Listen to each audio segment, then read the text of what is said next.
So this function is one-to-one, so we know it's going to have an inverse that we don't have to do any kind of restrictions on the domain on.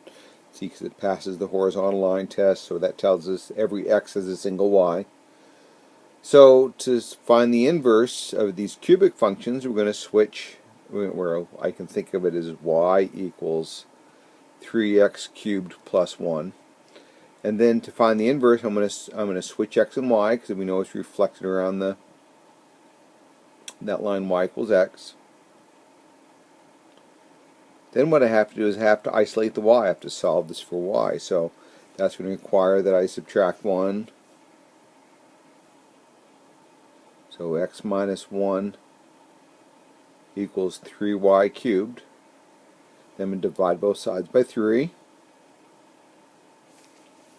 Then I have to take the cube root.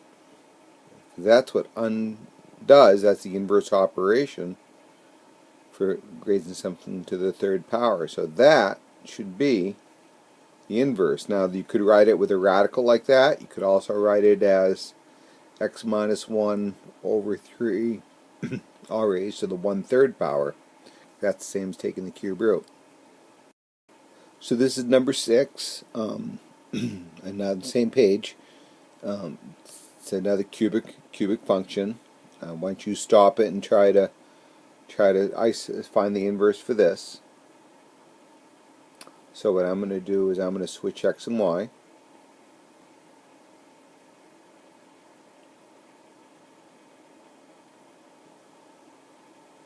I'm going to subtract x, or subtract 4 from both sides.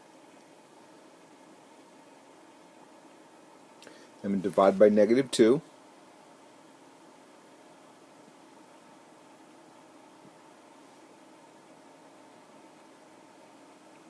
I'm going to take the cube root.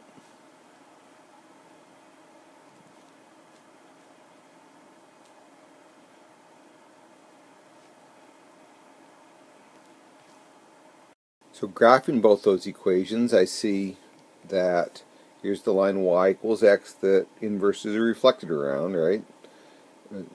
And here's the original cubic function, and here's the cube root function that I solved for. And you can see that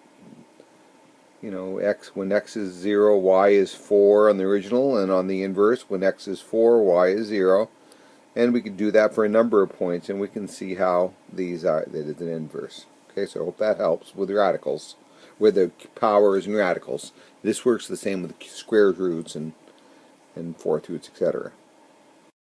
So how do I find the inverse when I've already have the radical in it? Well, you're just going to do the same thing. You're going to swap for x and y.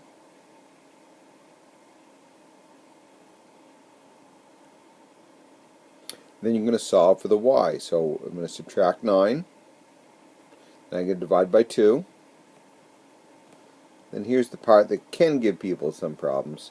I'm going to ask myself, what's the inverse operation for taking the cube root? Well, that's raising everything to the third power. So that tells me the inverse will be y equals x minus 9 over 2 raised to the third.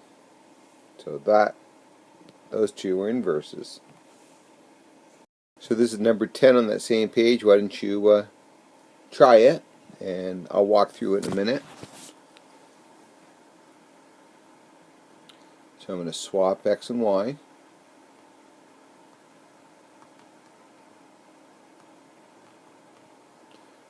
I'm going to subtract 3.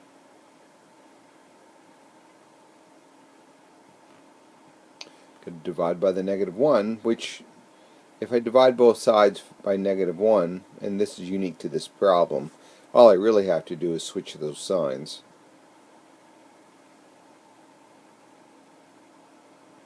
Now I'm going to raise both sides to the third power to cancel out the cube root. Whoops, this should be, as you see, an error. I should be having a y here, a y, and let's erase this, and a y. Okay, and so that gives me 3 minus x cubed. Now you can expand that out, no need to. So that's the inverse of the original function. Hope this helps.